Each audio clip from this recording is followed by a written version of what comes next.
ഉമ്മൻചാണ്ടിയുടെ ഒന്നാം ചരമവാർഷിക ദിനത്തിൽ പുതുപ്പള്ളി ദേവാലയത്തിലെ ഉമ്മൻചാണ്ടിയുടെ ഖബറിടത്തിലേക്ക് എത്തുകയാണ് AICC general secretary KC Venugopal MP. Chandy ഉമ്മനും മറ്റു കോൺഗ്രസ് പ്രവർത്തകരും കാത്തുനിന്ന വഴിയിൽ നിന്നും മാറി മറ്റൊരു വഴിയിലൂടെയാണ് KC വേണുഗോപാൽ MP ഖബറിടത്തിലേക്ക് എത്തിയത്. KC വേണുഗോപാലിനെ കണ്ടപാടെ ചാണ്ടി ഉമ്മനും പ്രവർത്തകരും ഓടിയെത്തി. കുശലാന്വേഷണത്തിനിടെ തന്നെ യൂത്ത് കോൺഗ്രസിന്റെ ദേശീയ ഔട്ട്റീച്ച് സെൽ ചെയർമാൻ പദവിയിൽ നിന്നും നീക്കിയത് സംബന്ധിച്ച് എല്ലാവരും ചോദിക്കുന്നുണ്ടെന്ന് തമാശ രൂപേണ ചാണ്ടി ഉമ്മൻ KC വേണുഗോപാലിനോട് പറഞ്ഞു. പാർട്ടി തീരുമാനമാണ് എന്ന് ഒറ്റവാക്കിൽ KC വേണുഗോപാലിന്റെ മറുപടി.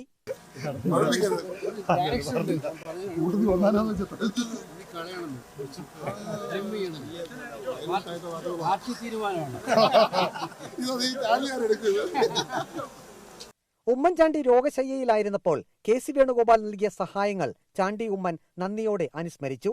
എന്റെ പിതാവിനെ ബാംഗ്ലൂരിൽ കൊണ്ടുപോകാൻ വിമാനം അറേഞ്ച് ചെയ്ത വ്യക്തി, തിരിച്ചു 2 വിമാനത്തിൽ ഇങ്ങോട്ട് വരുവാൻ കാര്യങ്ങൾ അറേഞ്ച് ചെയ്ത വ്യക്തിത്വം, പ്രിയപ്പെട്ട രാഹുൽ ഗാന്ധി ഇവിടെ കൊണ്ടുവന്ന്, അതുപോലെ മലപ്പുറത്ത് കൊണ്ടുവന്ന് ഈ ധന്യമായ ചടങ്ങിൽ അദ്ദേഹത്തിന് ഏറ്റവും വലിയ ആദരവ് കൊടുക്കുവാൻ, ബാംഗ്ലൂരിലും കൊണ്ടുവന്ന് ഏറ്റവും വലിയ ആദരവ് കൊടുക്കുവാൻ കാരണക്കാരനായ വ്യക്തിത്വം. എത്ര നന്ദി പറഞ്ഞാലും മതിയാവത്തില്ല. 15 ലക്ഷം രൂപ എൻ്റെ പിതാവിന് ജർമ്മനിയിൽ പോവാൻ അത് സാഹചര്യം ഒരുക്കി തന്നത് പ്രിയപ്പെട്ട ശ്രീ KC വേണുഗോപാലാണ്.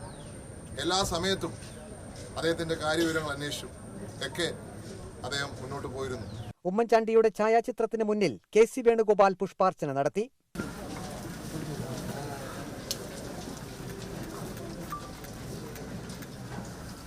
കേരളത്തിലെ ജനങ്ങളുടെ മനസ്സിന്റെ റെക്കോർഡ് ബുക്കിൽ ഉമ്മൻചാണ്ടിയുടെ വികസന നേട്ടങ്ങൾ കൃത്യമായി രേഖപ്പെടുത്തിയിട്ടുണ്ടെന്നും ആര് അത് തമസ്കരിക്കാൻ ശ്രമിച്ചാലും അവർ അപഹാസ്യരാകും എന്ന് പറഞ്ഞാണ് KC വേണുഗോപാൽ MP പുതുപ്പള്ളി ദേവാലയത്തിൽ നിന്നും മടങ്ങിയത്.